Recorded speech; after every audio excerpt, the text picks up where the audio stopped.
Pourquoi les femmes te voient comme un ami et t'es souvent relayé en tant que le bon pote, le best friend ou le pote gay à la limite quand elles te respectent pas. Tu n'as pas envie d'être le meilleur ami gay. Tu as envie d'être le putain de gars charismatique à qui elle peut se livrer et qu'elle admire et avec qui elle veut se mettre en couple, en relation long terme ou avec qui elle veut juste avoir une histoire parce que tu es son putain de gars, tu es le number one. Qu'est-ce qui fait la différence entre les deux? Simplement que le pote qui va finir en tant que meilleur pote gay est son tampon émotionnel et qui pose pas de limite en mode hey, meuf, je suis pas juste là pour t'écouter te plaindre, je suis pas là pour te consoler, je suis là aussi pour te dire que tu me plais et que j'ai envie de toi. Ok, il va assumer ses pulsions. Le gars qui a réussi à l'avoir va assumer ses pulsions. Il va aussi la taquiner. Il va franchir des barrières mentales, émotionnelles, physiques et verbales que l'autre gay, entre guillemets, je rigole, ok, c'est pour imager, ne va pas franchir. Au contraire, les amis gays, en principe, franchissent beaucoup de limites que les gars qui finissent en tant que bons potes ne franchissent pas.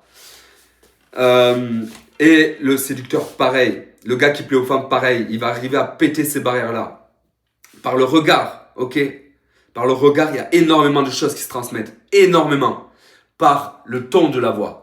Par les sujets qu'on met sur la table. Par la taquinerie. Ouais, franchement, tu me plais, mais t'es un peu pète couille sur les bords. Donc, je sais pas si ça va marcher longtemps entre nous, finalement. Tu vois? Est-ce que le gars qui finit bon pote va dire ça? Non, jamais de la vie. Est-ce que le pote gay va dire ça? Oui, peut-être, oui. Parce qu'il s'en amuse. Est-ce que le séducteur va dire ça? Oui, bien sûr, 100%. Tu dois casser les barrières émotionnelles. Parler de choses qu'elle ne dira pas à tout le monde. Des choses profondes. Des choses qui, en tant qu'individu, la touchent. T'es pas juste là pour rester en surface. T'es là pour aller en profondeur. Pour vivre. Vivre des moments. C'est comme ça qu'on casse les barrières émotionnelles aussi. Les barrières physiques, ok? Au restaurant, ne t'assis pas en face d'elle, prends sa chaise, mets-la à côté de toi. Je veux dire, à un moment donné, faut pas être con, crée du rapprochement. À un moment donné, pousse-la un peu, taquine-la, joue avec elle. Bref, sois un gamin, tu vois, de temps en temps, c'est bien. Lâche prise, vraiment. Barrière mentale, rentre dans son mental, qu'elle s'investisse dans la relation. Fais-la s'investir avec toi. Ah, tu veux qu'on se voit? Viens chez moi, viens me voir. Ok, fais-la s'investir, fais-la cherchez à te comprendre. Pète les barrières mentales qui font que, entre vous, vous ne vous comprenez pas. Cherche à rentrer dans son cerveau. Pose des questions qui font que tu vas un peu plus profond. Les barrières émotionnelles, physiques, mentales, verbales. Verbalise les choses. Ouais, tu me plais, ouais. Ouais, tu me plais. J'ai carrément envie de toi, mais on va attendre un peu pour ça. Parce que je veux mieux te connaître. Tu le sens que j'ai envie de toi? Ça se voit, de toute façon, je suis sûr que tu le vois dans mes yeux. Bien sûr que tu peux tout dire à une femme. Tu peux tout lui dire. À partir du moment où tu as la conviction de ce que tu dis ou où tu crois. Si tu dis les choses pour gagner des points, ça va pas marcher. Non, faut que tu le vives, que tu le sens. Tu sais ce moment où tu as envie d'une femme, où tu sens que tu la regardes et tu te dis aïe, j'ai envie de la manger. J'ai envie d'elle, mais à un point, c'est là où tu dois faire un compliment. C'est là où si tu as envie de faire un compliment, tu dois le faire parce qu'il sera ressenti, il sera vrai. Ne fais surtout pas un compliment parce que tu as envie de gagner des points ou tu as envie de la valider. Ne valide jamais une femme. Non, sois pas là en mode ah, franchement, t'es jolie, hein. Non, tu me plais, tu me plais. T'es super bien habillée, ouais. Ouais, très jolie la tenue. Non, j'ai envie de te bouffer, là, maintenant. Je le sens. Tu peux faire ça d'un point de vue plus animal comme ça, ou tu peux simplement faire les choses un peu plus gentleman, un peu plus civilisé. Ouais, franchement, j'aime beaucoup ta tenue. Ce haut te va super bien, la chemise, magnifique. D'ailleurs, reboutonne le dernier bouton parce que j'ai pas envie qu'on te voit comme ça. Préserve-toi. Je t'aime. Est-ce que c'est mal de dire ça? Non, pas du tout. Pudeur, respect. Au contraire, ce sont des valeurs. Bref, on s'égare un peu. Je m'égare un peu.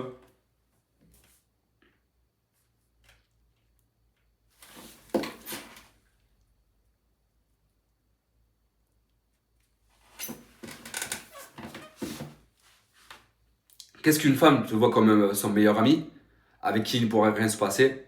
T'as trop attendu, mon gars. Elle avait peut-être un moment de l'intérêt pour toi, mais cet intérêt est redescendu.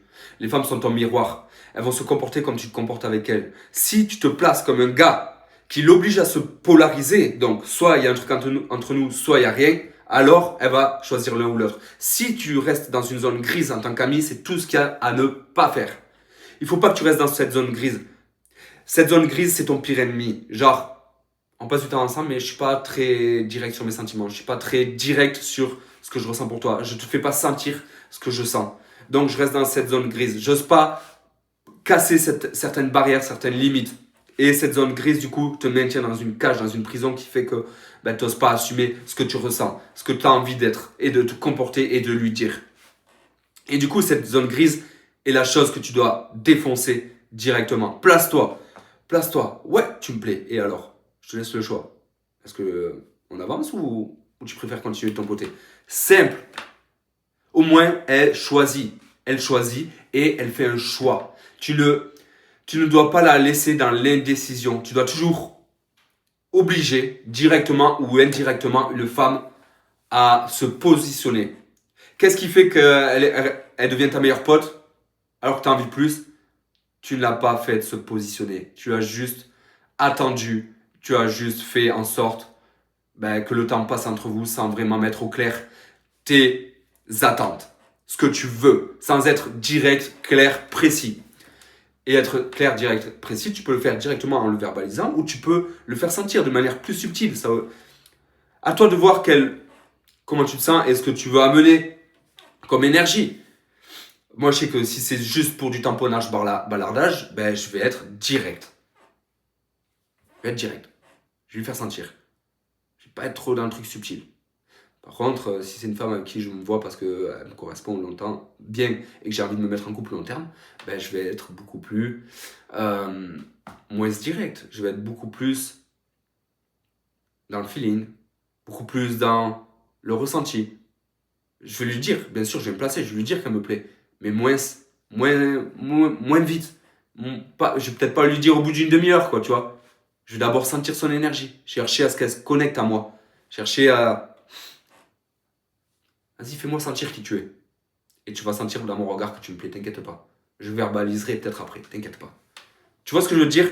À toi de voir ce que tu veux et comment tu veux te comporter avec des femmes, mais sors de cette putain de zone grise. Tu dois l'obliger à te placer en étant direct et en lui faisant sentir les choses. Tant que tu n'assumeras pas ce désir-là, elle te placera dans la catégorie meilleur ami, pote, gay. Let's go.